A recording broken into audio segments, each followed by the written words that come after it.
So Lane, I noticed you've gotten a haircut, and like in seasons past, it's the exact same haircut that I got. Yeah, and it's even funnier because it's the same day. You know, Lucy also got a haircut that day too. I was texting her Oh, and she's great. like, "Oh, I'm going to the salon." She did not get Did she get it cut like us? She did not get Diet brown too, maybe? the Lane and Ricky special. No, it is kind of funny. We even wear the same shaped glasses. Like, I'm not wearing my black glasses It's right kind of now. fucked up is the problem. It's yeah. really fucked up that we are. I mean, like, we've been mistaken for siblings. We're basically the same height. I might be a hair taller than you. But like, Yeah. yeah. Just one hair, yeah. Yeah. I'm just worried that we're going to show up at the club and one of us is going to have to change our hairstyles very quickly because it's just not going to fly. No, my hair is all greasy and kind of like flat today because I got a facial pause, and they like when they're putting the serum and stuff in your face, they like get it in your hair, and so my hair is like my hair looks shitty, aka like yours today. Mine is actually extra poofy. Yeah. No, I'm kidding. That's the thing. So I think, well, I think like if you have like proper volume in yours and mine is maybe a little like deflationed, then they'd be the same. It'll work out. Yeah, they'll be like, well, operating on the upper and lower bounds, we'll be able to sort of differentiate a bit. Yeah. Yeah. No, my hair normally is a lot more. I'm kind of in the Princess Diana like era of my haircut. Like when normally it's like it foofs out like around my ears and like has this like very anime style like shape to it, like that look like this. I'm kind of creating horns with my hair. It does like that. Yeah. Typically. Yeah. I don't know what she did. I'm seeing a new salon tech hairstylist lately, and she like has cut my hair in ways that have never been cut before. Not to sound like Trump. But they're cutting the hair. Is that one of his things? Like never before. Like never before.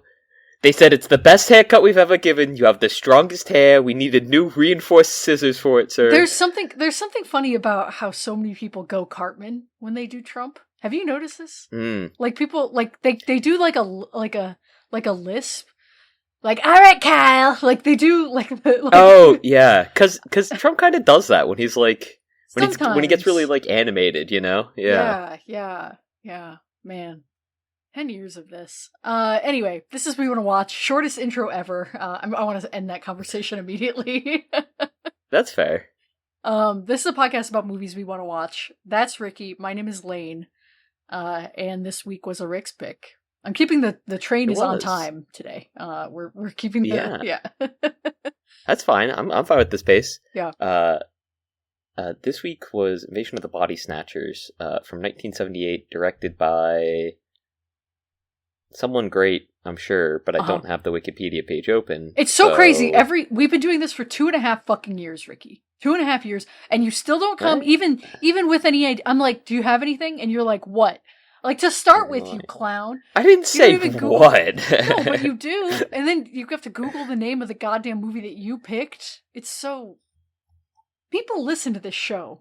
Do you have no sense of decency, of integrity for these people? No sense of showmanship? You have a responsibility. Really. That's their choice. The director for this movie was Don Siegel, by the way. No, it's not. For anyone interested at home. It's not Don Siegel, no. It's Philip Kaufman. This is the wrong one. This is the 56 one. Oh, my Don't goodness. Tell me, did you watch the wrong one? That would be crazy. I didn't watch the wrong one. I watched the 78 one. It's just when I typed it in. The director is Philip Kaufman, yeah. Okay. I was like, oh man, we're about to have a catastrophic issue. Don Siegel is in this movie, though, funnily enough. He's the taxi driver at the end. He has a cameo. Oh, yeah. That's funny. So I know you talked a little bit about this with your background with this movie before on our previous episode. Do you want to rehash that? Maybe expand on it a wee touch? Yeah, I don't know. I mean, one of my priests like sort of mentioned it to me in passing years and years ago, over a decade ago, pretty easily.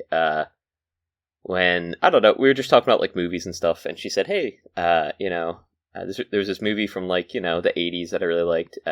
She called it an 80s B-list thriller horror or whatever, and Lane was vehemently opposed to the idea that this is B-list. Yeah, I mean, that was pretty much it. I don't really have anything else outside of that. But it has been one that's on the list for a while, because of the wreck. So. Well, and it probably has loomed pretty large in your head because I mean it's pretty remarkable for you to even like know a movie. So like the fact like so I feel like the fact that you remembered it all this time is probably has helped build it up in your mind, and you've probably been more attuned to people talking about it in the past, and picked up on references to it before. So Yeah, yeah. I was gonna say there is an episode of Phineas and Ferb that references this movie. sure, yeah, And the actor in the movie of the episode sounds really similar to Jeffrey in this movie, oh, in at least a couple of parts. Which I don't know was funny to me, especially because in the movie in Phineas and Ferb, it's like it definitely plays out differently. Supposedly, I don't know. I forget exactly, but I think it was a happy ending. Like I think they get out, or I don't know. yeah. Well, I'd be surprised if Phineas and Ferb had as like much of a downer ending as this movie does. Yeah, but that's interesting. So, what do you make of the B movie label for this movie? Oh, I think that she just used that because it wasn't like maybe super popular at the time. I don't know. I don't know what like B movie refers to outside of the one with what was it? Springfield? No. What was his name? Seinfeld. Yeah. So like it's a B movies are like you had your A movie and your B movie in a double feature. And the A movie is the headliner, the one that's like I'm bringing in the money. And the B movie's like okay, yeah. the also ran. Yeah. But like what people mean when they say that is like this movie is lesser quality. This movie usually when you say like it's a B movie, it's like it's got a lower production budget. It might have like schlockier subject matter. It's, a lot of people like think of like sci-fi and horror, specifically in those like as B movie genres. Melodrama I think also gets kind of like the B movie status, like your Douglas Sirk, rightfully or wrongfully. This movie though, I don't think people don't usually mean it to mean or use it to mean like how popular a movie is, because there's very like people would call The Thing a B movie probably back in the day, like okay. and we know that that's not true. I mean, that movie bombed, but we know that that's like it's not because it's bad, and I think B movie doesn't have to mean bad. It just means it's kind of like alt niche, avant-garde. Yeah. I would say that this movie fits that label then. Yeah. No, sure. Like, I think it has a bit of a it has a slight derogatory kind of approach to it. Like I think that there is like an implication that like a B movie doesn't have the same kind of like artistic vision or clarity of vision that like high art quote unquote might. And I think that this movie is obviously so ambitious in what it's conveying in its worldview that I don't think that label applies. But I also just like. I don't know. I think that because that label is kind of derogatory, I take offense at that for this movie, because I think this is a great movie. Yeah, I don't think she meant it like derogatorily, because she wouldn't have recommended it to me otherwise. And it's also I think like maybe the only movie she had recommended to me. Sure. So I don't know. Yeah. Yeah. Well, and I think it's not. I think people can mean it affectionately, but still like. Yeah. It's like calling something a popcorn movie, or like, it's like there's a level of like delegitimizing or like, to that label. I think that like, it's like, no, like whether or not this is schlocky or like deals with schlocky subject matter, I think it's still an excellent movie and a great piece of art. Yeah, no, I feel that. But I can definitely see, especially like in the 70s and 80s, just like culturally, right? Like more of a push against the sort of like more niche or more like gory subject matters, and so like relegating a lot of even movies that may have like higher artistic visions to them to that sort of like B movie title, right? Yeah. Yeah. Well, so, I mean, I could definitely see this falling into that. Yeah, it's funny. This movie came out 4 years before The Thing, which we should like redo the Thing episode. I was thinking about that. We really should. Actually. We should do that. That would be fun, because I don't think I could release the recording we have. I feel like it's just like too far gone, and we could do a better job now. Yeah. Yeah, I was gonna say I don't remember that. I don't remember the recording that we did for it at all. Like I have no idea what we said in it, or like. Yeah, it's for the best. I've listened back to it a couple times, being like, "Can I workshop that?" I can't. Is this salvageable? No. Yeah. So, it'd be fun to redo that. It would be. Yeah. Go ahead. I was gonna say it would be funny to like maybe redo it, and then we could like clip in bits from the old one. Yeah, like what the fuck that'd be kind of fun. Thinking about? Yeah. Yeah. But so this movie came out. It'd be nice to see where. Yeah. Yeah. Nice to see how far we've come. Not. Yeah. Like, well, I mean, kind of though, because I mean, we definitely like speak about movies differently now than we did 2 years ago, right? Or at least I know I do, for in large part due to your influence, right? So we mostly just sound nervous on those first couple episodes. Yeah. Like it's mostly just us being a lot like, how do we podcast? And really, we still don't know how. We could like get back into that headspace, I mean, obviously, as pointed out by you at the beginning of this episode, right? Like, I still don't know how, at the very least. Well, true. It'd be kind of fun to revisit that. Yeah. We'll have to do Heat. We'll just have to run back through all of the movies that I've already shown you pre-podcast. Would you have to do every great movie that Lane loves? Like, I guess we just kind of have to, right? We should. We should do like the gold collection, like the golden. What's another watch pun? The Rolex series. Timepieces. Oh, Rolex. Yeah. Anyway, timeless pieces. Wait. Okay. Actually, on the Heat front, do you remember Danny Trejo in that movie? Yeah. Like I was listening to Doughboys earlier, the podcast, the like food podcast, and they were doing a segment on like one of Danny Trejo's restaurants, and they referenced his age. He was like 50 years old in Heat. Yeah. He's fucking old, bro. Man. Like that's crazy. Yeah. Like he was like he did not seem that old. I mean, he looks older than he is too. He looks like he's been 80 for 35 years, but like I was like, God damn, he's like 50 some years old. It was crazy. Anyway. No, this movie came out 4 years before The Thing. And we've talked about how The Thing was like a, kind of rejected at the time for its like schlocky special effects, that people thought it was like corny and bad and whatever. And so it's kind of interesting. This movie was like decently well reviewed and was very, very successful at the box office. Yeah. Like this movie has become acclaimed more over time, but like at the time like people were like, yeah, that's a good movie. Like people weren't like, oh my God, one of the best movies ever made, the way that I think people talk about it now. Right.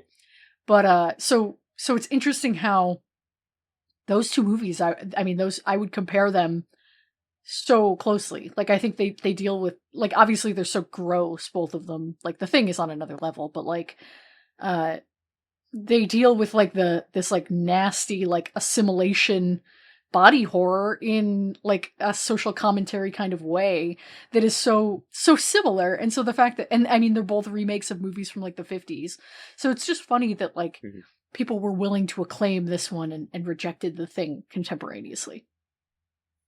Yeah, especially within 4 years. Like, do you think something happened culturally that made people just sort of I mean, also the Thing was definitely a little bit more over the top with how it sort of like reveled in its like gory scenes, right? Yeah. Well, sure. Yeah. I mean, I don't know, like late 70s, like Watergate had already happened. This movie, Invasion of the Body Snatchers, I think is of a pair or like of a kind with a lot of the like 70s conspiracy thrillers, which is a movie like a genre we have not watched really like on this show. Yeah. But, there's like a lot of movies from that like post Watergate, pre-Reagan kind of era, like we don't trust the government, paranoia, like people on the run, secret government agencies, like mind control, like that sort of thing. Like all of those things were really present in the culture in that time period, and I think this is one of them. So it is interesting that just a few years later, The Thing, which does take it to another level, is so roundly rejected. When it feels like, again, like was the culture just had moved on at that point, and was like in this like more consumerist like pro all of those things, like we had moved on so quickly from Watergate, maybe. I mean, The Thing also definitely strikes different notes. Like, The Thing always felt more like man versus man. This movie feels very like other. man versus God almost. Yeah. Yeah. I mean man versus other, or like yeah, man versus nature kind of in some senses. That's interesting. I mean, it is literally man versus like another, like a natural or like supernatural being, whatever. Yeah. But I feel like the way that it's treated is I feel like it's so social. I feel like it's very much like, oh, the 80s are coming. Like the 80s are coming. Like the, the consumerist, like mindless conformity kind of stuff. Yeah. What's the movie where like you put on the glasses and you can see the aliens behind all of their network? Yeah. They live. When did that come out? That seems like a 50s movie to me, like 56. It's really funny that's crazy. That movie's from the 80s. I don't know the exact year. It's funny you say that though, Ricky, because that's directed by John Carpenter as well. I want to say it's a few years after The Thing. Let me look real quick. It's like later 80s. Yeah, They Live is 1988. So 10 years after this movie. 10 years after this. Yeah. So how you should watch how well was that received? We should. How well was that one received though? Because people liked They Live. That's weird. Yeah. Yeah. I think a lot of it maybe just comes down to, I don't know, like I kind of want to say like set pieces, and because like The Thing, much more contained, right? And it's again that's why it sort of like breaks down to like the smaller like man versus man in my mind, because at least in this movie, there is that sort of like undercurrent of like, okay, well, just how bad is it already, right? Right. And like as it gets worse throughout the film, you're like, okay, well, like these guys are really not like putting their pedal to metal, right? Like, how bad is it for them right now, right? Right. And whereas The Thing is definitely like, their emotions overflow because I don't know, it's weird. Like their emotions overflow against each other, whereas in this movie it's like all directed outwards, right? At like there's like angst. Society. I don't know. In this movie in a way that there isn't in The Thing. You're right. Yeah. And then I think that just mixed with the punched up like gore factor and weird body horror and stuff that The Thing does. Well, and there's no reprieve in The Thing, whereas like They Live, which is similarly like gross and like has a very dark view of like society and like has been co-opted by the worst people on the planet in the same way that The Matrix is, but like that movie's funny. That movie has like a lot of funny stuff in it. Is a lot like kind of sillier, like the approach is sillier than The Thing, which is, I mean, The Thing is like fun but is not silly. I would not call it like, its worldview is very, very pessimistic. It's very, dark. So I think that can probably be part of it too. Whereas this, I think there's a level of prestige to like this movie. This movie looks gorgeous. And I don't think that, don't get me wrong, I think The Thing is one of the best looking movies ever made.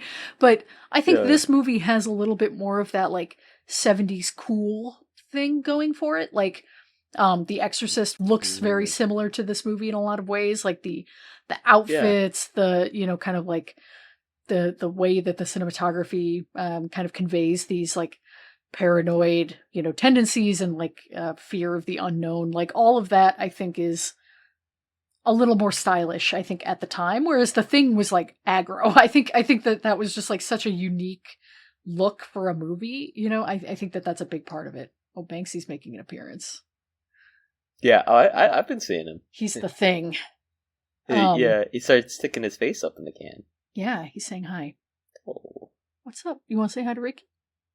Say hi to the audience, the watchers. No, he says fuck that. Banksy. I got keyed on my lap now. Nice. So, did you just to play our normal game here? Did you recognize anyone from this cast? Hopefully, at least. Yeah, Leonard Nimoy. Right off the bat. Yeah. Jeff Goldblum. Hell yeah. From Jurassic Park. Many other things too. Yeah, but Jurassic Park is the big one. Yeah. Who's the third you expected me to recognize? Donald Sutherland, the main guy, the main actor. So like I read the name, seemed familiar. I saw the guy, seemed familiar. I couldn't tell you what he was in. if you age him up by, Jesus, 30 years? 25? Picture him old and like in old-timey clothes. Any luck? No. Okay. You're gonna have to give it to me.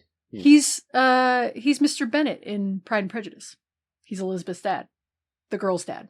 Okay. Hang on. Okay. Yeah, give me a sec. No. Yeah. I kind of get it. Yeah. He's also President Snow from Hunger Games. Have you seen those movies? I forget if we've talked about this. We actually watched, I watched, like, the second or third one, when I was over at Zach and Tori's. We watched at least a decent chunk of it. And right when Tori turned it on at the death scene of some character, I was like, Tori, I think this guy's gonna die. And, like, she's like, no, he doesn't die until the second movie. And I was like, are you sure this isn't the second movie? Yeah. And she's like, no, he's fine. And then he gets killed. And I was like, and she's like, oh, well, I guess he does die here. And she pulls out a signed poster of his. Oh, wow. And she's like, yeah, I love that guy growing up. And I was like, what the fuck? Okay, cool. Wow. Is this just like part of the master plan? 737 turn right to it to watch the death scene just to flex the autograph? That's cool. I mean, he just passed away a couple years ago. Donald Sutherland did. He's a great actor. He was an all-timer. He's in another movie from the 70s that we should watch someday called Don't Look Now. Kind of like a psychological horror thriller type deal. He's excellent in that. He's in JFK in a really iconic scene. We should watch JFK someday too. I've never finished it, but every time I watch it, I'm like, this is giving me a headache. I think I need to like watch it like, on speed. That movie is, I think, I'm not the first person to say this, but like, that movie's about the JFK assassination specifically, and it's like very conspiracy theorists like brained. Like like the movie is like this is what conspiracy theorists actually believe, kind of thing. So it's very like aggro and bleh. Like it's bleh is the best way to describe it. Is that the one where never mind. I'm not even gonna try to describe it. I saw a clip of a movie where like it seems like they went back in time. It was like two guys talking about the JFK assassination. It seems like they went back in time to talk about it. Almost. Well, I don't know. There is a time travel movie about JFK that I haven't seen. But Donald Sutherland is in the. If you're thinking of a scene of two dudes talking and it's from JFK, it is almost certainly the one scene that Donald Sutherland is in that movie, where he and Kevin Costner are like. He's like explaining to Kevin Costner how it works. Oh, I think I think that might have been it. Yeah. It's like a super iconic that was one scene. that was just on when we were like flipping around. That's funny. Yeah. But he was great in Hunger Games too. Yeah. And I've it's heard. like Yeah. It got a crazy screen presence, Yeah. It is kind of funny. I was talking to some friends over the weekend about like the Hunger Games movies, because I was like, they were talking about YA books, and I was like, how are the Hunger Games? Not ever intending to read the Hunger Games, maybe thinking of watching the movies, but really just kind of, I want to watch the new one. And as we were talking about it, I was like, man, there are like a shitload of actors, like famous actors in those movies. And it's kind of like America saw Harry Potter, and they were like, we need a vehicle for all of our like our like legendary screen presence. Like we need to do the same thing. Like this screen campaign or like program, like rehabilitation program for famous American like stars. Cause like those movies got like, I mean, Donald Sutherland's in them, like a whole bunch of people. Elizabeth Banks. I mean, super stacked cast. Philip Kaufman, yeah. It's funny that you would make the comparison between the two, because like growing up, that did feel like the American like Hunger versus Games. European. Yeah. Yeah. There's someone else really famous I'm forgetting. Is Tilda Swinton in them? No. There's somebody else. Hang on. Wasn't Lady Gaga? Julianne Moore. Julianne Moore's in them. Yeah, no, not Lady Gaga, but okay. Elizabeth Banks is like kind of styled like Lady Gaga in those movies. But I don't know. I didn't get what was going on. Well, I mean, I have like a vague knowledge of it. And I was really tuning in at a pretty pivotal moment. But I don't know. Yeah. Well, yeah. our girl Julianne is in them, so it's crazy. Yeah. Anyway, but yeah. No, go ahead. I was gonna say, she's in Devil Wears Prada, right? Julianne Moore? No. Who am I thinking of who's in Devil Anne Wears Prada? Hathaway, Emily Blunt, Meryl Streep. And that's the one that's getting remade, right? Okay, alright. You need to brush up on your studies, bro. You need to get up get up your cred. This is tough. It's tough for me. I just can't recognize people. I don't know. I don't know these people. I'm not going to be able to recognize them. You should know the name Julianne Moore. There's like 5 actors you should know from this show, other than Plemons. That doesn't count. I'll be honest with you. Never mind. I'm not going to say it. You hate me for saying it. No, say it. Say it. I feel like if I watched a movie, 50-50 shot, I could get all the way through a movie and not recognize Plemons in it. Because he has such a chameleon-like screen persona that he can just slip into a role. Just slip right in. You're right. Yep. Yeah. That is actually the reason. Yep. Mm-hmm. Mahershala Ali's in the Hunger Games movies? This is I'm just like looking at the cast of Hunger Games and being like, who the fuck? Why are these people in here? Anyway, you were watching what? Zach and I turned on part of the Fablemans for a bit, which was sort of on in the background when we were talking and stuff. Great movie. Lane is excitedly pointing at the camera while eating a chewy bar, granola bar. Yeah, granola bar. Yep. I fucking love the Fablemans. The Fablemans is such a great movie. That movie fucking rocks. It's awesome. Within like 2 seconds of Seth Rogen being on screen, Zach was like, "Oh, that's Seth Rogen," and I was like, "Is it?" And like, didn't get him until he did his laugh, and I was like, "Oh, it is Seth Rogen." And you were like, "Wait, wasn't like Donkey Kong is in this movie?" yeah. Well, it wasn't even like the sound of his laugh. It was the way. It was like the face that he made when he did the laugh. Mm-hmm. But Zach did the same thing to me with the guy that does Billy Butcher. He was in Lord of the Rings. No, he wasn't. Yeah, he was. Billy the Butcher? No. Billy Butcher from The Boys. Oh. No, he's not in Lord of the Rings. Yes. Yeah, he is.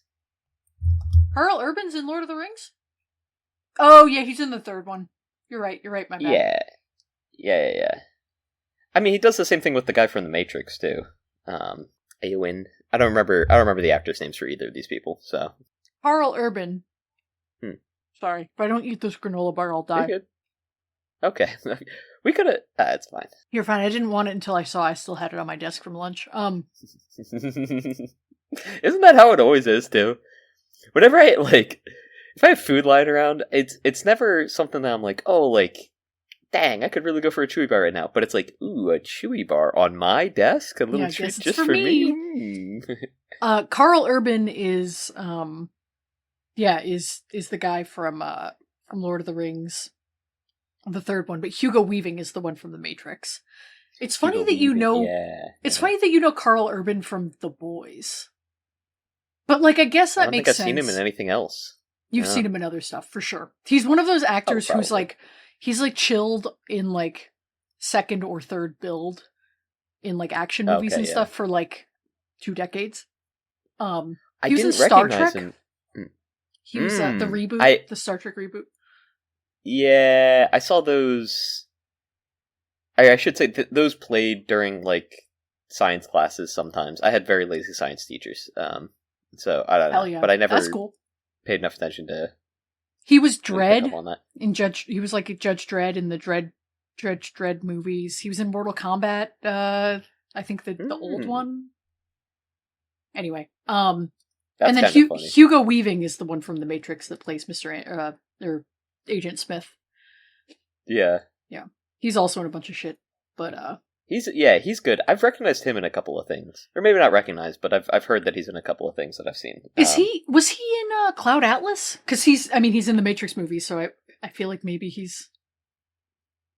it would make sense for him to be in Cloud Atlas, but anyway. Oh yeah, he is. Okay. Cloud Atlas has various roles. They want to list out all 6 or 7 of them. Yeah, Jesus Christ. Anyway, yeah, no, skill issue, get good. I'm gonna buy you Cinephile so that you can just like It's not gonna flashcards, help. like just like read. Yeah.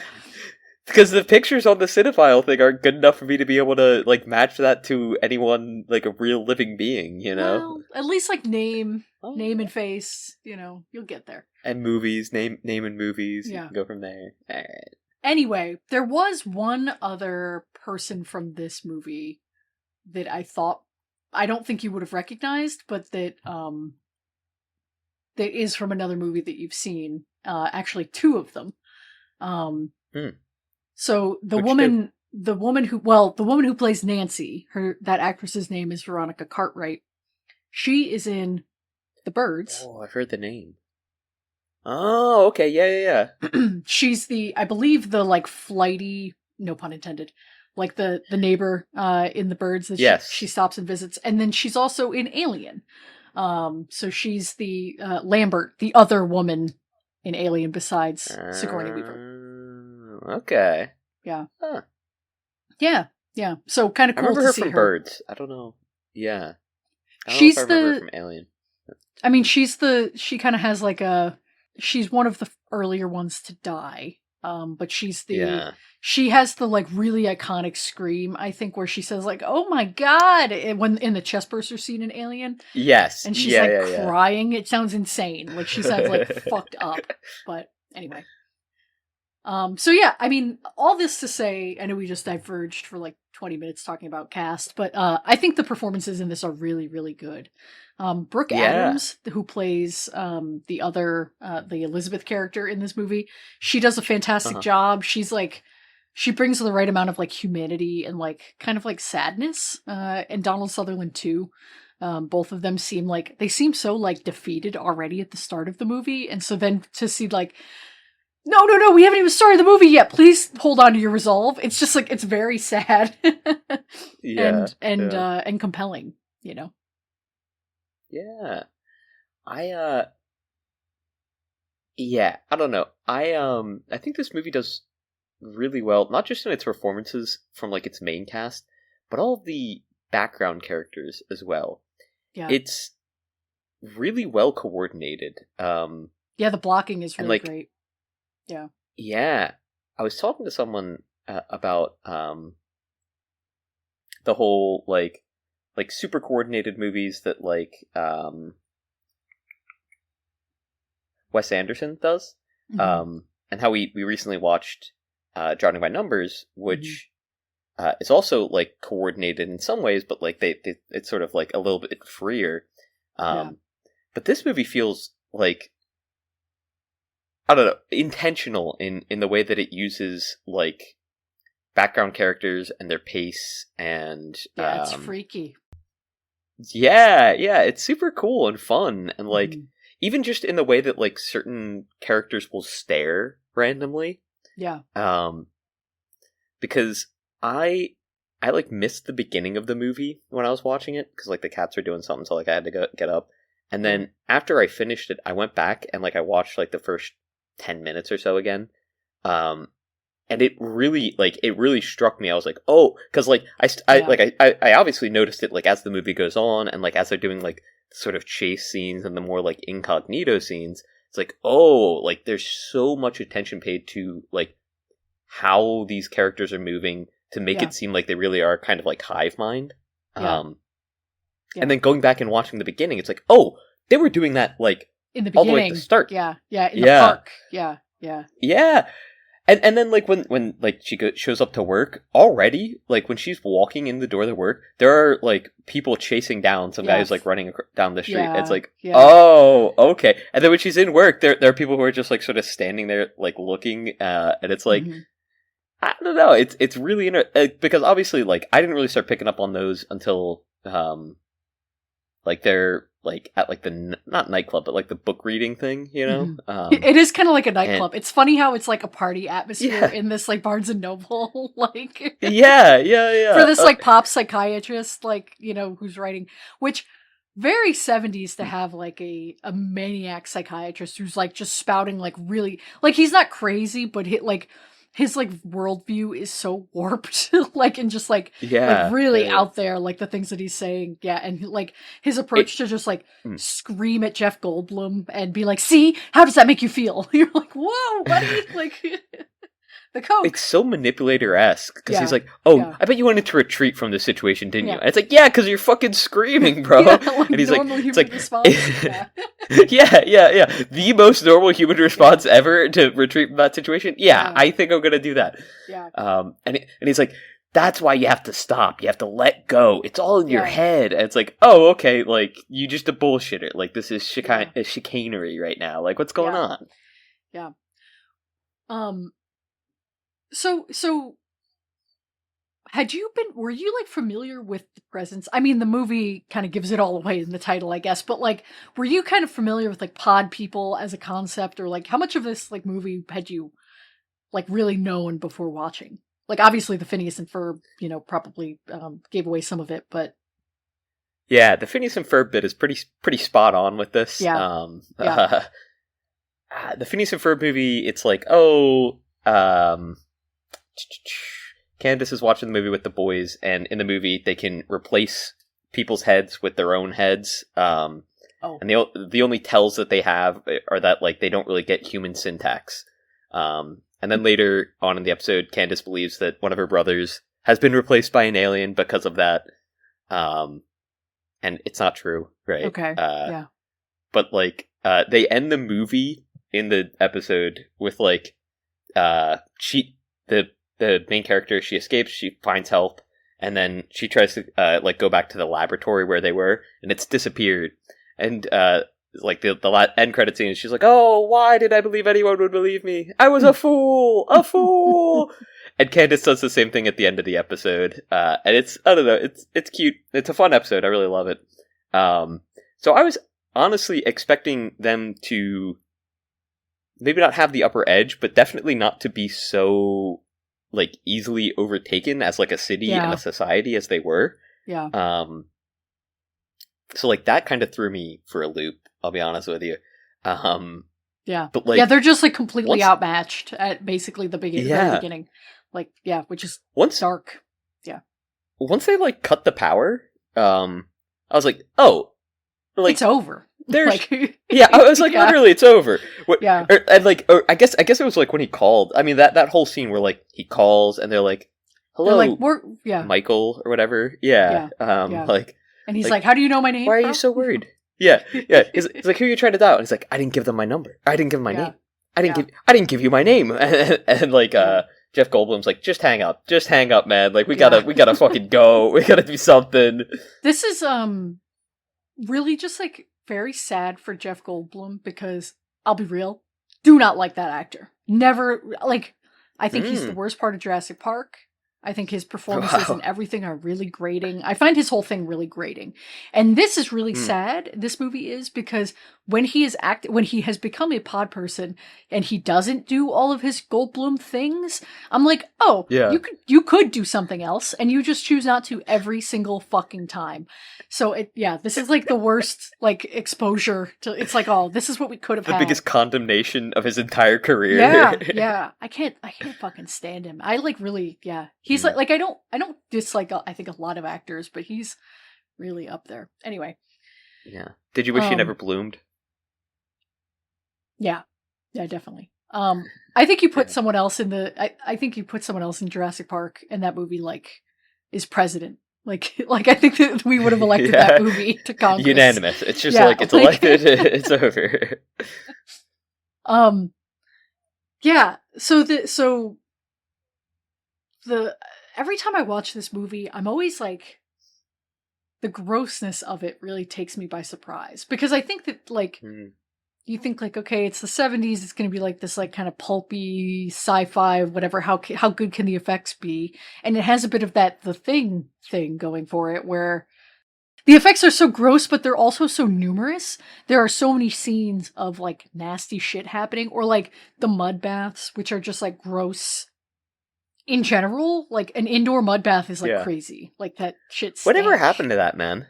It drained. We lost that. Like we fucking put it where it belonged, which was in the ground. back in the ground. We returned all the mud to the earth as it should be. Fuck yeah. But yeah, so it's really gross. Like the effects on, I mean, the disintegration, of course, like, but then also like the half transformed stuff. The half transformed dog always gets me. That shit is crazy. The dog with the human face. Yeah. It looks That's cool.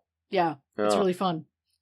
So, but then, you know, the very like grounded kind of like paranoid, like you're describing, like the phone call, where they're able to detect like, or tell his name, you know, without him saying it. Like all of that stuff is also it's a fun balance. It's a fun mix, you know, keeping you on your toes about it.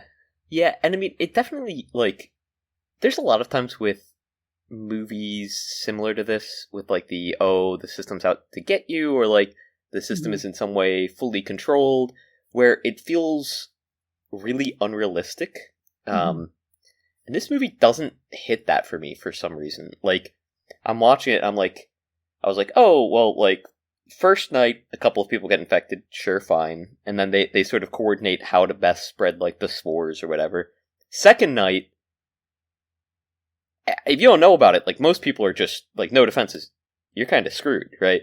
And then third night is when it's really, like, you're done for, right? That's, it's like, over. They hit the 50% point, it's over. I will say, I feel like they ramped up production super quick, like with the warehouse and everything. Because it's like, all right, well, you got to get a warehouse owner. You got to get a lot of people, the warehouse workers. Well, they got they have like complete capture of the garbage truck coalition, like pretty early on. Like that has to be part of it too. Yeah. Which is fun. You know, it's cool to think about. Like, I like that the movie doesn't like expose or like draw that connection for you necessarily. Like it lets you, and this is again the type of thing that you don't really get much of in modern movies necessarily, is like the implication. Like you just have to kind of like guess at it yourself of like how they would have built this network of pod people, instead of it being like Donald Sutherland being like, oh my god, they got the garbage people and that's how they've been destroying all of the pod, whatever.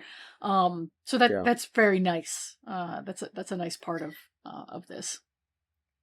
And like even before the phone call, they're like, oh, like, don't you have a radio station up here? Like, how come that's not working? It's like, it's the signs of like, oh, like, what parts of society would something, which is, I mean, not directly a hive mind, but is like very similar to one. What would they sort of like need to maintain? What would they drop? And like, how would they be able to differentiate like a human, a type H from themselves, right? And like, how quickly could they? It was also, I mean, this is really interesting to me, at least. They didn't want to kill them, right? The invaders, right? The Body Snatchers, they're not looking to kill like the remaining humans, right? They're just like, well, like, it's like the Thing. We just want to, we're better than, we just want to take you over. No big deal. Right. Yeah. The Thing feels like it has some sort of, I don't know. The Thing feels like it's like aggressive, like.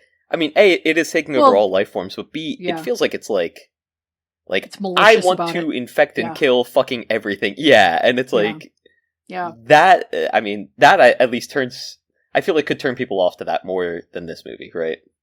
Interesting. Yeah, I think so, because, this movie's a little bit more explicit with it being, like, the kind of, like, monologuing. Like, we never hear from the Thing. What if the Thing was, like, chill? And just like, hey man, it's cool. Don't be. But the dog opens up. It's like 4 mouths, and it's just like, be not afraid. And it's like, dude, it's gotten me more afraid. I don't think you get how that works, right? That sentence. I should have done that for my birthday like a magic party. spell. I should have screened the Thing.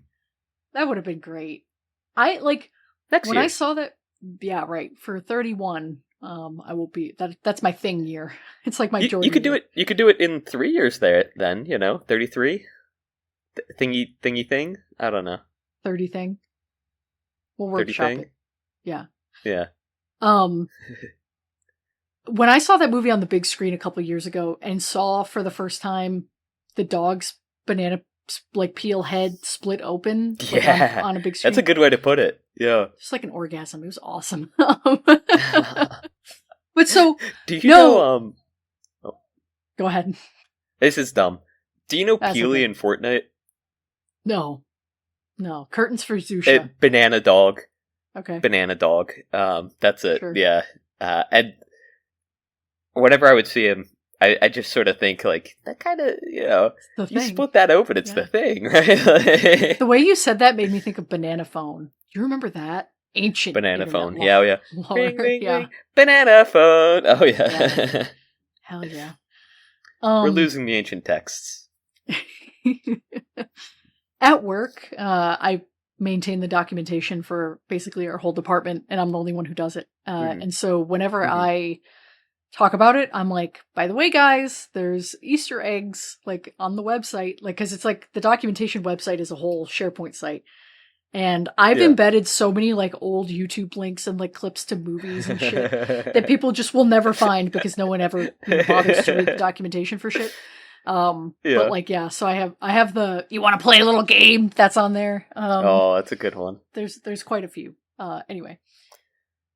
There are like, maybe not jokes, but things that I've asked about in documentation where like people, I guess you can leave this in.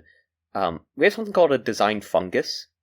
I was like, oh, is that because it's sort of like it's like spread out across like many different things? Yeah. It's like a mycelium network. No, it's because no one wants it.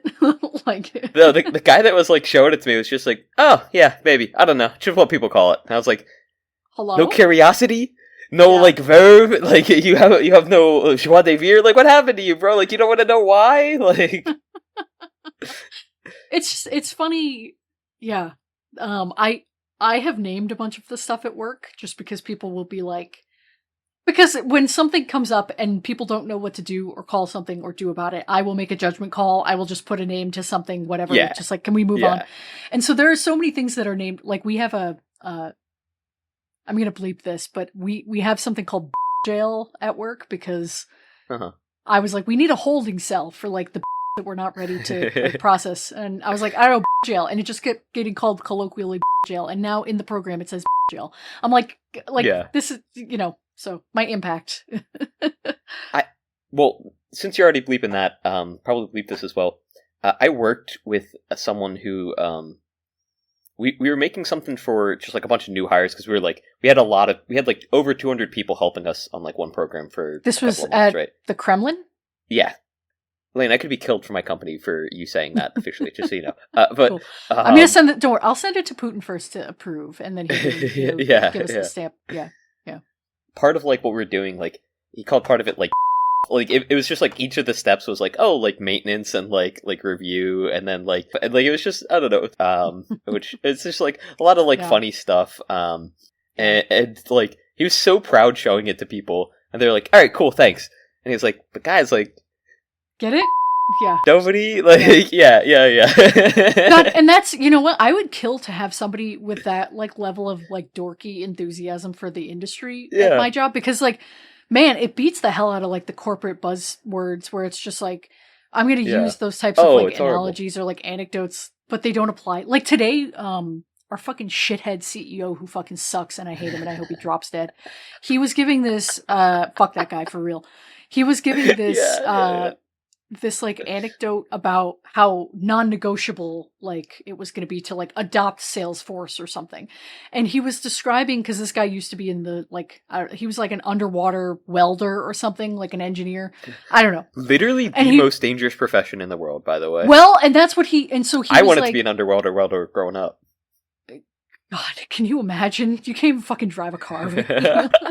Jesus Christ! But what he said, what the wait, whoa! If you're leaving that in, can we mention to the watchers then? I got in a car accident this past weekend. No one was injured. No airbags went off. I can't believe that you're saying all of this. Well, you mentioned that I can't even drive a car. Well, now I have to go back into the Hamlet episode and edit in like a bleep after you've opened up all of the birthday shit I got for you and be like, by the way, Ricky wrecked his car 2 days after we recorded this. You can leave it. I mean, it's kind of fun. It's also 2 days after my birthday. I was driving down to Philly to enjoy my birthday weekend and coming off of the highway, finally on like a slightly slower road, and I get to a light and my lane ends. Ricky, you should Didn't not know it was a describe what turn lane. happened. I You try to should. slow down. You're right. Yeah. Slipped on some ice. Couldn't control it, and like, oh, that was such a shame. Luckily, no one was injured though. Yeah. Cut out whatever you feel is appropriate to cut out. This episode's getting chopped, buddy. No, like, I'm less concerned about the privacy aspect and more that Jesus let these people have a shred legal of respect for you. No, just okay. I just don't think you come across very well in this story.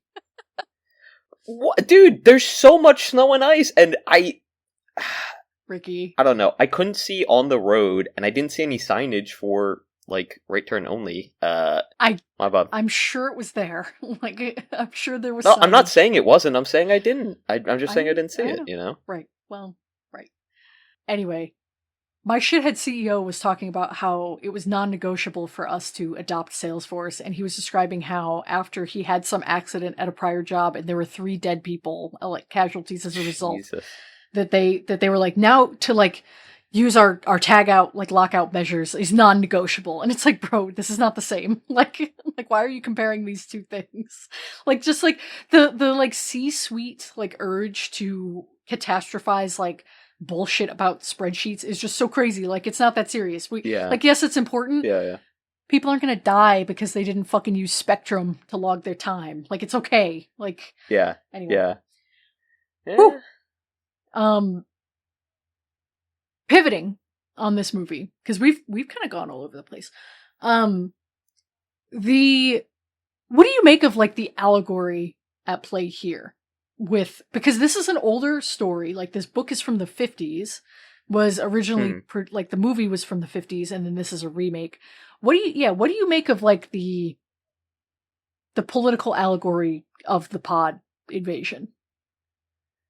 I don't know. Honestly, Yeah, I mean, part of me wants to say that it's just like the adoption of like new social norms, right? It's like things are going to change, and like you're like whether or not you notice it, right? Like things are just going to change. That's just how society functions, right? Like, yeah, things change over time. Which I guess is like very sort of like surface level, but I don't know. I don't know what it was sort of like pointing to deeper than that, right? Yeah, well, I think thoughts? I think it's up for debate. That's kind of why I asked, was because, like people say that horror is so often a reactionary genre, right? That like it's the fear of the unknown, it's the fear of change, it's the fear of sex, like all of these things are like reactionary urges or impulses brought to life through allegory on the screen.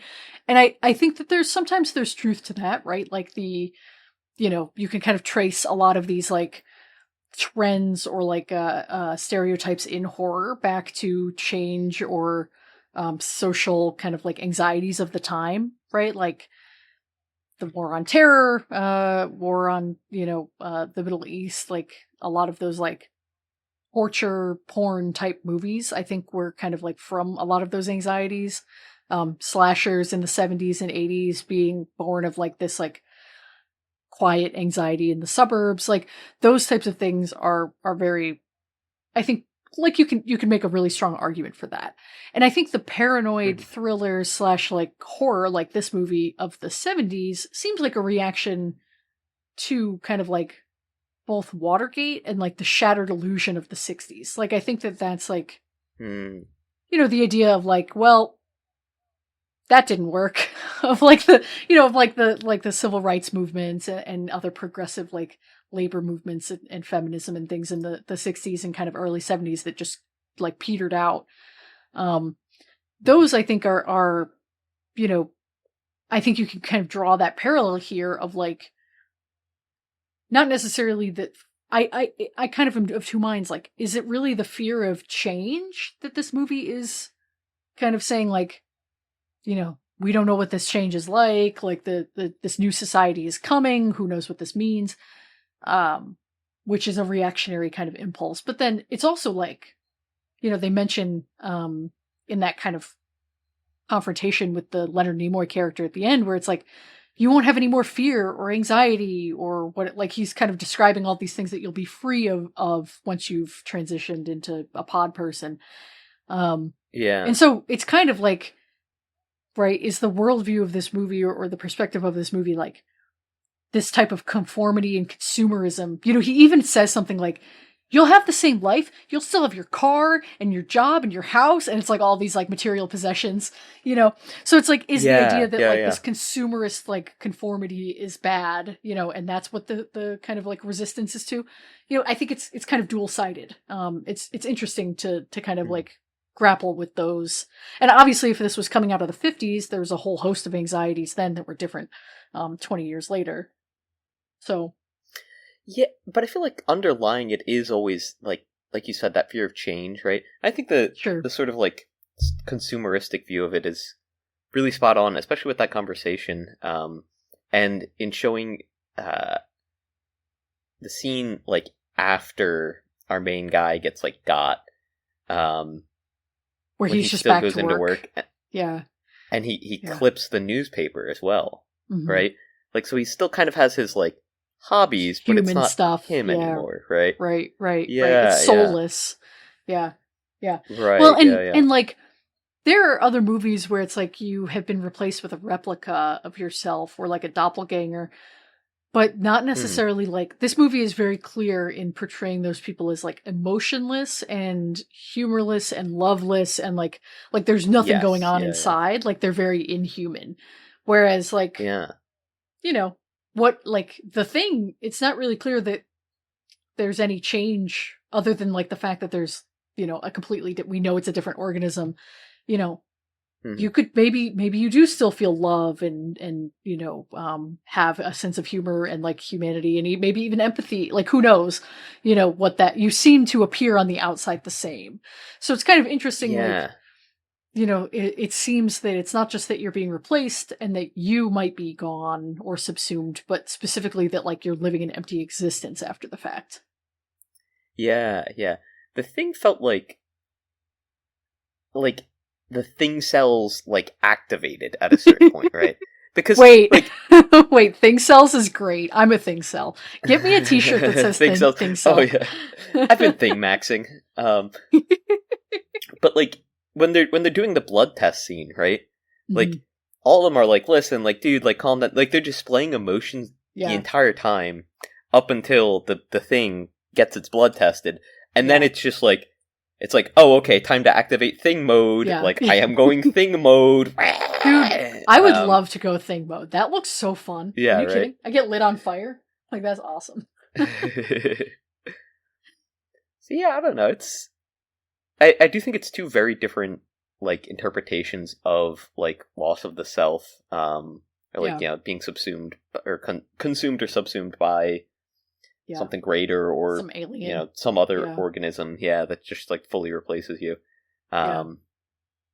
Which I always think is like interesting in media to see how they handle like ideas around that, right? Yeah.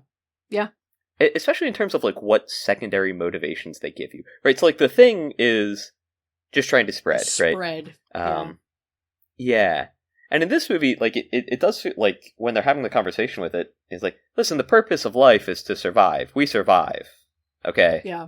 So, like, what we're doing is not a bad thing. Like, trust me, you'll be free of, like, all of this. Don't worry. And we all survive. And it's like... Yeah. I don't know. Yeah, we haven't watched another horror movie kind of fitting this bill. Funnily enough. Oh, yeah. I mean, you could kind of argue the substance is similar. Well, not even though this it's podcast. Like the self doing to it. Oh, you're right. Yeah. The substance. We should cover that movie. Yeah, I mean, even though it's the self doing it, I think it's an interesting take on like the like being consumed by another, right? Yeah. But in that case, like the other is still reliant upon. Well, you know, the original self. It's fun. Well, and I think too. I think you're onto something there. I think the thing about the thing X, the substance. With the substance, it's like that othering is driven by the self. It's like, what if you are the one doing the splitting or like the othering of your own, you know? And I think that's what so many people grapple with that movie or like have trouble with is the like treating these two people as two separate characters, even though they're supposed to be one. and like how that can be kind of incongruous or seem incongruous just for the sake of the plot. But I think that that's so important to that movie's thesis, or is that like, right. There's like 15 minutes of just pure self-hatred where she's just like watching her younger self on screen. It's like, bro, like it's so on the nose. Like I know. Well, I think that sometimes I think a lot of men grappled or struggled with that movie in that way. I think they kind of it didn't click in the same way, and I get it. Where was the horror? Bro, if you didn't feel horror watching that movie, I don't know what to tell you. Like, gain a body image issue or two. Like, I heard from a couple while walking out of the theater.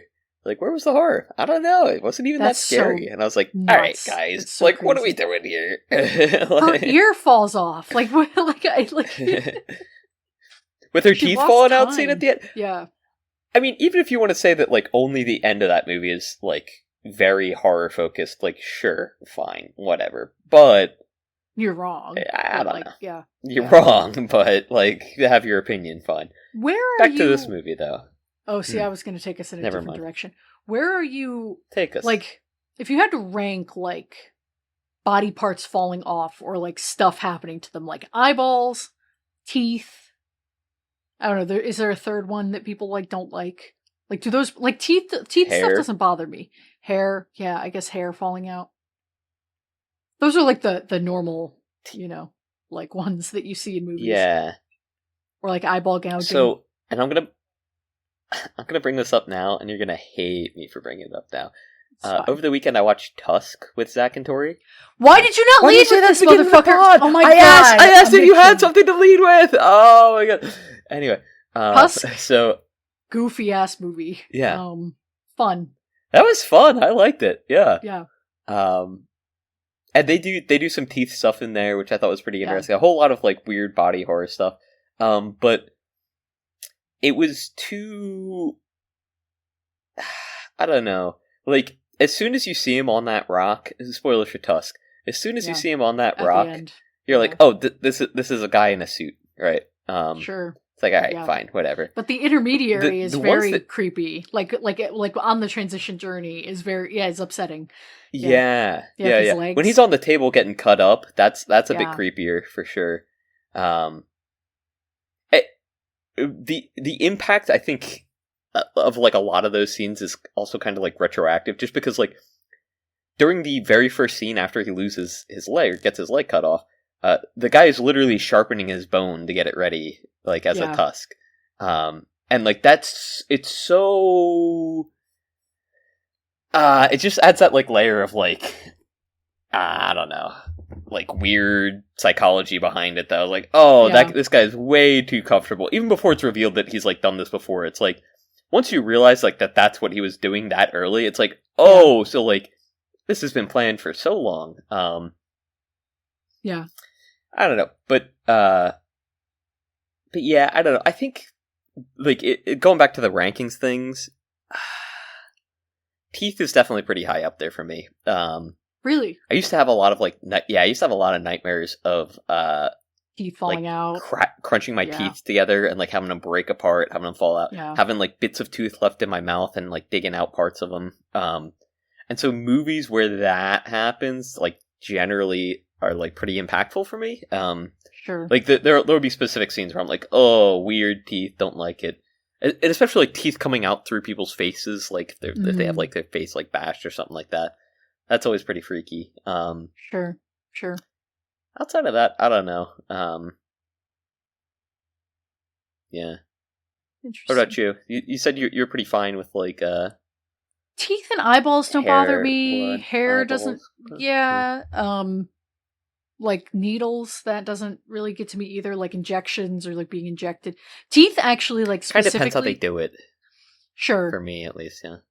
With teeth, I have like a deep-seated fantasy of like I would love to be able to take out my teeth for a bit and then put them back in. Like Ricky just recoiled, and has his head in his hands. Don't like that. I just don't like it. Like if I could take them out and just like brush my teeth or like brush my mouth, like maybe like soak the teeth in like a baking soda solution for a couple hours and then pop them back in and be fine. I think that sounds great, dude. You're gonna love being 80. Well, I want the real teeth. I want them back. I want, I don't want the like dentures, but so that doesn't like when people's teeth fall out or like they find that their teeth are falling out in like a movie because their body's rotting or something. That doesn't really get to me. You're just like, yeah, hell yeah, pop them back in. Put them in some baking soda for 2 hours, pop them back in. Yeah. They were thinking about busting out 1 or 2 of my front teeth, and then putting in like plugs and then like snapping fake teeth into them. Yeah, Why? I have an issue. I have an issue with you like have a lot of issues, but wow, the one in particular affecting my teeth here. I believe it's the frenulum. I don't know. There's some muscle that's like controlled up here, and it was just pulling down the front of my gums a lot. Interesting. So didn't happen, thankfully. But whenever I bump like my teeth on anything, I'm always like, oh god, are they still there? Like, yeah. That's funny. Yeah, I don't know. I feel like the like gagging or like puke. I don't really mind people puking in movies, but I think like when there's like sustained puke stuff, I think that can bother me. Like I watched a movie last year called The Ugly Stepsister, Oscar nominated. That's like a horror take on Cinderella. Like, what does the ugly stepsister go through, right? Very like body horror, kind of like beauty, whatever, surface level kind of like beauty image or like body image stuff. And there's like tapeworm stuff in that. And like that got to me in the theater pretty bad. And that was coupled with the end of it all, like really got me too. But I was sitting in the theater like, because I actually have a pretty queasy stomach. We've talked about this, I think, on the show before. Like, I didn't used to, but something happened where like now certain things really get to me. Like I'm not like more like I can think about like tapeworms and puking and shit and whatever and like it not bother me, but then like if I see it, like it's just like my body reacts to it. Like even though I'm not like I'm like, oh yeah, whatever, it's the same as the thing, like whatever. Like I have a physical reaction. And in that movie, I saw it in Texas when I was traveling for work, and I had gotten, it's one of my favorite things to do is like go see a movie, and for dinner I'll just eat. Like in Texas, they have like nicer theaters that will serve you food. And so I like had ordered like a small pizza or whatever to be delivered to my seat during the movie. And they were like fucking like edging me because by the time they had delivered the pizza, someone had already swallowed a tapeworm egg. And I was like, okay, I have to eat this pizza so fast before all the gross shit starts to happen. Like I was like, fuck, like it was like the gauntlet. It was so bad. Like, it was truly a test. And yeah, that movie was really, really tough. Like the puking of the tapeworm, spoilers at the end of the movie was like, really, they puke really it out? gritty. They don't pull it out? Yes. All right. But No, it's okay. No. It's not a spoilers thing. It was maybe my stomach can't even take talking about it. But like, I couldn't eat penne pasta for like 3 weeks afterward. I was like, it was like too like like or like spiral shapes. Anyway. You get like a mott stick with just too much of a cheese pull, and you're like, no, never again, thanks. It wasn't even it wasn't the stringiness. It was like the soft, like like slightly overcooked pasta. It was like that texture, and like the whiteness of the tapeworm. Ooh, yeah, it was really gross. Anyway, there was a House episode where they pulled like a 40-foot tapeworm or something out of someone, and that's a cool app. And I just remember them like doing this, like, out of someone's guts. And Zach and Tori think I'm, like, real bad about gore, but it's, like, certain things in particular. And you mentioning it now made me think of it. We were watching The Pit, and, like, I'm fine with, like, most of the stuff, because, like, I'm fine with, like, most of medical stuff. Yeah. Pimples. Oh. Someone had, like, an abscess in their mouth. And they were like draining it. Don't like it. I just don't like it. Don't like it. Do you not pop your whiteheads? Because whenever I get no, I do. Yeah, but it's like it's different. When it's not OCD, but it's no. When it's myself, I'm like, this is foreign. I need to like remove it from me. And that's like common. Yeah. I mean, people. Well, I would always do that too. Like, I used to have like acne on my forehead, and people would be like, "Don't do that. You're going to get a scar." And I'm like, if I don't do it, I will like Yeah. I will go insane. So The like, pod no, people will take it's me. it's coming Yeah. off. Yeah. Yeah. Oh, see, Yeah. I have like So the like the satisfaction of like I don't get a lot of acne, but like the satisfaction of like I remember my first pimple I ever I have no popped. satisfaction with it. Yeah. Mm-hmm. I had a blackhead on my like upper lip, like below my nose. I had like a blackhead. This was when I was like 11, and it was Mm-hmm. there, and I didn't really know what it was. I thought it was just like a new part of my body or something. And my brother was like, if you don't pop that, it's just gonna stay there. And I was like, oh. Mm-hmm. And so I like squeezed it out, and it had because it had been there for probably like a month at that point. It was like a really thick, hard like blackhead that like it like left a hole in my face from the pore being inflamed. That started it for me. For me, it's like that was I was hooked on crack. Like that was the drug for me. Oh. Like yeah, I love it, dude. Yeah. Exact opposite for me. I had a wart on, I believe, my left thumb. Oh, warts are different. And like, yeah, warts. Yeah, there's no getting rid of those the fun way. it looked like cauliflower, and I was like, Yeah. oh, I hate this. Yeah. Tried freezing it off. It came off, And then grew back. Yeah. And I was like, oh, okay, cool, great. And then I just took a knife to it, and I, like, any time I ever saw anything on that thumb, I would just cut at it until, like, everything that was not, like, just thumb was there, Ricky. right? Holy shit. That's nuts. I got really good at identifying, like, the bits of it, because, like, it's, I don't know, it's, like, weird, it's like a tooth, almost, like, how it, like, hooks down into you, and I was like, gotta get it out, gotta get it all out. Well. And that's what started for me. Like if I don't know, if I see any of that stuff, I'm just like, nope, not dealing with it. Hate all of it. Get it out of here. Interesting. Yeah, no. With me, I love popping a whitehead. Like if I or like and like getting the goo out and then feeling like the sore spot. Love that. Zero like, satisfaction of it. I just I do it crazy. And then I take inventory. I wonder. I'm like, all right, fine. I wonder if it's different. I wonder if it's different when you're in a long-term relationship too, because like. When you're with someone long enough, like you start getting into each other's like pimples and shit. You're like, I can't reach this one, or I can't see it. So I feel like the like satisfaction factor of that is part of it too. Like to be able to be like, got this one for you, babe. Like, like if that would change. Yeah. I don't know. Because I do that to my cats. Like I groom them, and like if they have something on them, like I'll pick it off. There's maybe a little bit of satisfaction there, but it's only in the, like, okay, I got it, it is gone. Like, you are returned to being whole, right? Like, which is, same thing with me, it's just like, okay, like, I need this gone, and then, like, once it's gone, I'm like, great, but, like, the act of removing it holds nothing for me whatsoever. Oh, wow. Yeah, no, sometimes I let out I'm like a pod person with that cigarette. Shit. I'm like, I show no emotion. That's funny. I've had to take out the stitches that were left over, like the deep stitches from my foot surgery. Oh, yeah. Oh, yeah. Love that shit. No problems with that. I am confident that I could stitch myself up, like, I think that if I could get past the smells of, like, surgery, I think I could do it. Like, I would be fine with, like, the gore of it all, like, in real life. I don't think it would bother me at all. I'll say I'm fine with doing that for another person, because I've had to before. On yourself, but, like, though? Never... Yeah. On myself is like, it's 50-50. I don't know. Yeah.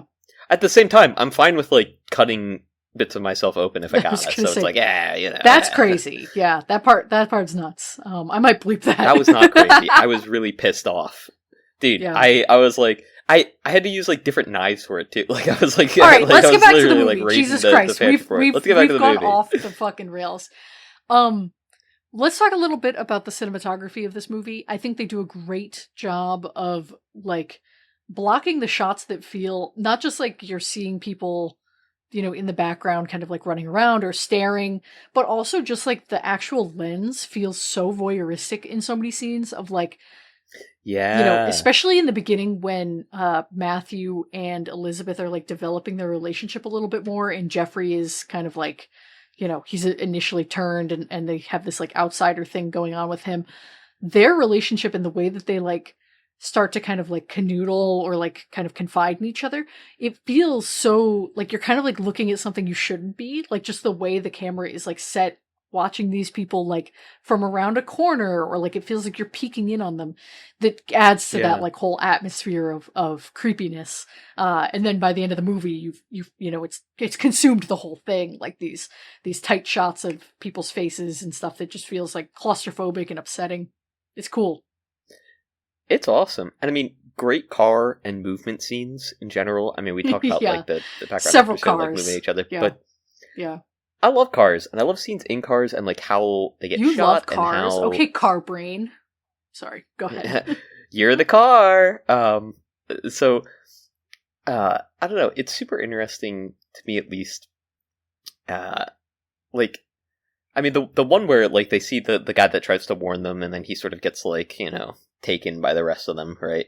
But like even past that, when they're in the taxi, like you were saying, a lot of times it does feel sort of voyeuristic, and even though those shots don't feel as like cloistered as some of the other ones do, right? Or like intimate at some opportunities, because they're definitely a bit wider. It still feels like, I don't know. It's just an interesting way to like use it. Yes, it's tense, and it's, I don't know. A lot of it is like, especially like the taxi scene near the end, like, you as the viewer understand that like it's over. That like it's over. Guy, yeah. And so it's like, okay, so when does this like occur to them, right? And so the entire time it's like, okay, but like how do they stop them? Like what happens here? And then they get to the police stop, and they're just pulling people out of cars, which is something that, you know, you would expect would never happen in a just America, right? All right, Ricky. Outside of maybe the last year, but it's just it's so like shocking and surprising, and then like the way that they frame that shot so that like it turns around and they're already like running through the woods, right? It's that's cool. Yeah, it's great. Yeah. They play around really well with like transitions between shots, and I mean even when our main guy is saving Elizabeth from Jeff, and he like abducts her essentially. But he has to like hang out in like the closet for a bit, and like we just see his eye, and like we see it sort of retreat into the dark and come back out. Like it's cool. It's interesting how they set up a lot of that stuff. Huh? Yeah. Or I mean, the shot, and Sutherland is such a like, he has this like extremely expressive face, but he's still tender.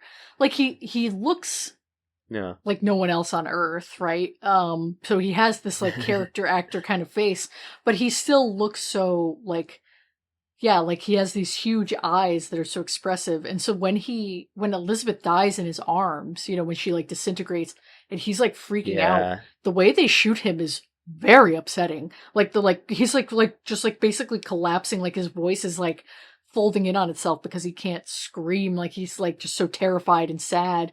Because I mean, imagine, you know, and then for him to like have to turn around and deal with like the naked version of her, which is so gratuitous, but you know. But, like, imagine and, like, especially because, like, 5 or 10 minutes before that, they're, like, holding each other, and, like, just the way that their faces are sort of, like, intertwined and sort of, they're, like nuzzling each other, in the face, It's so intimate and so, like, I don't know, I was like, oh, like, they're in love, and I was like, oh, damn, like, they're gonna die, Yeah. And then he's like, oh, I'm going to go check the boat. And I'm like, oh, buddy, don't check the boat. You're not. And he Don't gets check back. the boat. And then right. But then he has, like, he's spoken to, like, with the voice and the body of, like, the woman that he loves. It's such a, like, betrayal in many ways, right? Like, oh, not only are you taking the person closest to me, you are also going to, like, mimic them, like, try in this, to like, horrific way, like wear their skin. You're like defiling like their body and memory, and like trying to use that to like, you know, like sway me as well. It's like, oh god, and it's something that like, I mean, yes, her being naked is gratuitous, but I feel like it's like in stark contrast to how they approached him earlier, with again like they are approaching them with like. It is their friends as like the new people that they are, but it's like it's like that itself was already kind of gross, right? It's like, oh, like really, and then like it just like puts it to the next level where it's like, I don't know, and so immediate too, like because like at least they're like hey, it's like you know you're killing me, and like he's trying to like appeal to like whatever semblance of human might be. Yeah. And, like, we get firmly established, like, there is nothing left of who they once were inside, right? Yeah. Outside Which of, is like, really in sort that of very scene too. superficial parts. Yeah, it's in that scene. It's interesting that they just inject them with a sedative, but they don't really do anything to like keep them there. Like they just kind of like they're like, you have to sleep. Like we're just trying to help, you know. Like they have to like get They're a, like, like you're gonna fight, have to sleep but, eventually. like, Yeah, sure. yeah, but it's just funny Yeah. that they don't have any kind of mechanism for like speeding things up or like really like facilitating, like, you know what I mean? So it's just kind of funny that it's it's so reliant on this human thing, like you need to sleep. Predating Nightmare on Elm Street by a few years here too, but like, yeah, just that kind of like lack of urgency is almost more chilling. Like, don't worry, it'll happen eventually. You know, we know that you have to sleep. Yes. Yeah. Yeah. So the appeals to humanity doesn't matter to them. Doesn't work. Yeah. Huh. Yeah. Can I also say the earlier scene where they're sleeping when they're at the house up on the hill and Sutherland's outside sleeping? Ooh, that and shit's creepy. Yeah. So cool. It is really cool. There's cool effects in this movie. Yeah. That's a great shot. Yeah. And I mean, I don't know, like watching it, I was like, oh, okay, cool. Like they played it in reverse, but it's still like, like, I don't know, it's awesome. It's such a cool, like, I want to see how it works. I can't imagine. I love like, that. That's awesome to be able to see. Like, oh, I know exactly how they did this. This is so creative and clever. Like that adds a layer of fun to it. It adds a layer because, like, I appreciate the showmanship, but it's also, and that's something you don't really get with, like, you know, nowadays. Like a lot of CGI, times they, right. See, well, CGI is so prevalent that, like, if there's a practical effect, they want it to look so good that, like, you can't tell the difference between whether or not it was CGI or practical effect. It's like, all right, great, but, like, sometimes I want to know that, like, yeah, that physically was there, and, like, you had to do, like, something to make it work, right? I forget. You're not a big fan of Birdman, right? No, not at all. No? I thought that was a movie you didn't like. But there's... In one of the scenes of it, there's a background actor that takes the hook off of, like, whoever the lead guy was, as he, like... Because he is, like, floating through the air, he lands, and then, like, the background actor, like fakes a sneeze or something and, like, grabs the hook off of him, and he, like, keeps walking throughout the scene. And it's... I don't know, it's just, like, a fun, like, little detail that it's, like, if you're really, like, you know, locked in, you'll be like, oh, okay, like, yeah, I noticed that. It's a fun, weird detail, but it doesn't detract from the movie at all, at least in my mind, right? So I like seeing stuff like that, you know? From nothing, but yeah. No, I know what you mean. I saw the new 28 Years Later a few weeks ago, and they light someone on fire in that, and you can tell it's a real guy. Yeah. And you're just like, man, this is the coolest thing that humanity's ever done, is light someone on fire for a camera. And you're like, and this person lived. Like, this person's head to toe in fire, and they walked away at the end of the day. Is so cool. So, I get it. I get the appeal to practical effects. Yeah. I saw a lot of the behind the scenes from that, and, like, like, that's spot on. That's, like, exactly what I want to see, you know? And, like, I want to be able to see... We talk about, like, seeing the money on screen, you know? I want to be able to see the money on screen, and, like, I don't want it to be, like, green screen, right? And, like, again, it is one of those things where, like, it's not that I'm against green screening. I think that, like, CGI works really well a lot of times, and, like, I can really appreciate when it's done well, right? But, like, that doesn't mean that there's not room for practical effects, and, like... that they can't be appreciated, you know? Yeah, it's just so much more expensive and you know, requires more, like, human labor, that can be unionized and protected and all of that. So why would we do that? Yeah. It also takes a lot of, like, finesse and care, right? And, like... Because, like, if you mess up the shot, it's like, alright, well, like, we have to reset, do this all over. Yeah.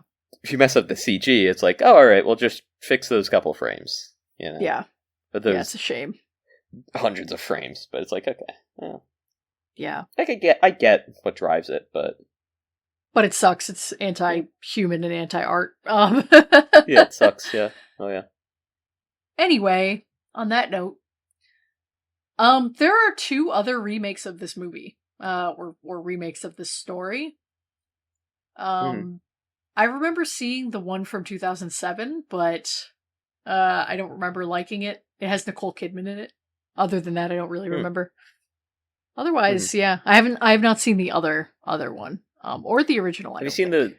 the? Oh, okay. Was the 56 one the original? Yeah, maybe I have seen that. I don't remember.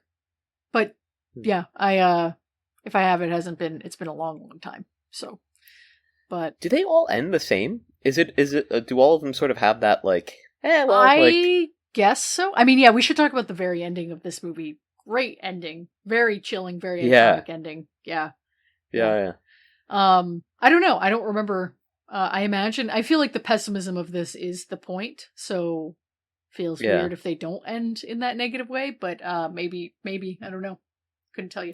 I'll be honest. I thought that he had like quote unquote gotten away with it. Um, for a decent bit. Like when he walks in and he doesn't say Yeah. anything, and like none of them say anything, and he just like Yeah. goes about his work. He's at his desk. He cuts, and even the way like when they were all like filing out, he sort of like He looks walks shifty. out. Yeah. He looks like he's Yeah, like and it pretending. looks like he's Yeah. yeah, and he's trying to fit in, which is why it's such a good reveal at the end. Spoilers, for the movie that we're reviewing that I Yeah. assumedly you had watched. One of the most iconic endings of all time, too, in this movie. Like, this is a very Yeah, famous, it's yeah. so awesome. It's so cool. Yeah. Um, Yeah, the shrieking is yeah, good. Yeah. yeah, Good movie. Good pick. Good Rick's pick. good pick. Yeah. Philip Kaufman, this director, had done a handful of other movies, but none that I imagine you had seen. In fact, none that I have seen either. But Hmm. he's still around. He's still alive. So I mean, he's quite old. But he kind of, I feel like he made a lot of like very transgressive movies in the like 90s and then kind of went away. Like, I don't think he makes much anymore. I think his last movie's from like Hmm. 2012. So, but he made like several very aggro, like sexually aggressive, I think, movies. So interesting that he kind of went away after that. He did the Indiana Jones movies. He did not direct Indiana Jones. Philip Kaufman? Oh, okay. Well, then he's just. Oh, okay. Then I guess he's just a part of them. I was just looking at his. Oh, Oh, the he's the story original is by writer. him. Interesting. Crazy. Wow, I didn't know that there was a. Wait, that's kind of nuts. Wait a second. Huh? That's crazy. I didn't know that. Is that real? Yeah. Yeah. Yeah. It's looking like it. Yeah, okay, so he received a story credit for the first Indiana Jones by coming up with the Ark of the Covenant. That's interesting. Have you seen those movies? Have we talked about this? I've seen a couple of them. I couldn't tell you which ones. I feel like I've probably seen all of them, to be honest with you. Sure. I've never seen any of them. So None of them? I saw the fifth one Okay. because it got Oscar nominated Yeah. like a few years ago, but I've never seen like Yeah. Raiders or Temple, none of those. Someday Okay. we'll watch them. Okay. It'll be perfect for this podcast. Yeah. Yeah. Those are my go-tos when people are like, "Oh, I bet you only watch black and white Eastern European blah blah blah movies." I'm like, I haven't even seen Indiana Jones. Like, sorry. Like, everybody watches like Yeah. has blind spots. Yeah. Yeah. Next week. I feel like that's normal. I hate when people. Oh, okay. Never No, mind. go ahead. No, please. You hate when people what? I was gonna say, I hate when people are like when you're like, oh, like I'm into like X, Y, or Z as a hobby. They're like, oh, they either default to like, oh, like you know nothing about it, and then like if you prove that you have some knowledge, they're like, oh, so like you just have like this like weird esoteric, super, Yeah. like you think you're better than me because you like are into like X, Y, or Z hobby. It's like, no, I'm trying to share something with you here, right? Yeah. And I want to Yeah. be able to share. Yeah, it's like, all right, sorry, like, and it closes them off to like a lot of really cool and interesting stuff because it's like, okay, like, yeah, I get that like the 3-hour black and white film set through the eyes of a bird might not be your exact speed, but I feel like there's something like close to that if you like, took a minute with, you might enjoy, right? Yeah. Yeah. People are dumb. What's your Lane's frame? It's not a Lane's frame. If you recall from our conversation on Discord, this is going to be a B-side. We're having Sai back on the episode next week. Ooh. Oh, yeah. Ricky. Continuing the tradition of not knowing anything about this podcast, how it's made, how it's produced. I should put like podcast production on my LinkedIn. I should do that. That'd be a really fun. You should. You do it. Like next week's a B-side. We're doing this. We're picking a movie, kind of like that none of us have seen. I offered to Sai a bunch of movies if he wanted to come on for Black History Month. And kind of was like, if you want, these are some of the movies I was considering we would do. And he picked Ghost Dog, The Way of the Samurai from 1999, directed by Jim Jarmusch. I have not seen anything from this director. He's a very indie, like very outsider, like kind of director. Like people know his name, but he doesn't make big movies. I wouldn't be surprised if you didn't know any of the movies that he has directed. You might, I don't know, but he does get movie stars. He just doesn't, his movies don't go huge. So I have not seen any of his movies. This movie seems quite interesting. I believe it was Oscar nominated, for something. Let me make sure I'm not lying. No, this premiered at Cannes and was nominated for some awards at Cannes. So, Anyway, yeah, so a well-received movie from the 90s that we'll be revisiting, or visiting, I guess. Yeah. But it'll be a bit of a swerve for us. I don't think we've done kind of like a movie like this, so. Yeah, sweet. Looking forward to it. That'll be fun. Yeah. I'm throwing in the towel. I think we've got to just end with the Duck Sauce Michael Clayton from now on. I think that's how I'm sick of trying to get you to sing something fair. At the end of the episodes. I don't know. There was what songs did they play? They played in Body Snatchers? Once, yeah, it was lost and now is found. Was blind, but Amazing Grace? Did they play that in this movie? Yes, yeah. Yeah, that's what the boat was playing, right? And then I think they played it again right at the end. I don't know. Maybe. I know that the credits have no music. I could be wrong. Creepy. Scary credits. Yeah, they do play Amazing Grace. Yeah. Yeah, I'm not doing that. I feel like I'll get a DMCA strike. So far, Duck Sauce has not protested to any of the uses of Barbra Streisand, so... How kind of them. yeah, how kind of them. We're probably bringing more attention to that song. I think about that with Suit and Tie, how that was like the one song that got like... It was specifically... Stop. Oh, yeah. That was the only clip from that song I used, and that got us like a DMCA strike on YouTube. It's the one that has come after us, which is funny because we're definitely funneled, like, through the use of that song. We're the first people to invoke that song probably in 10 years. So it feels like they're looking to give Torsten health here.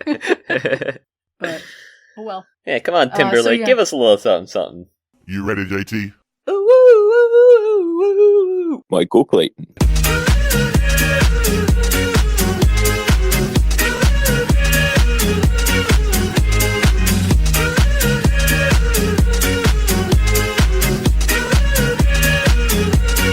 Michael Clayton.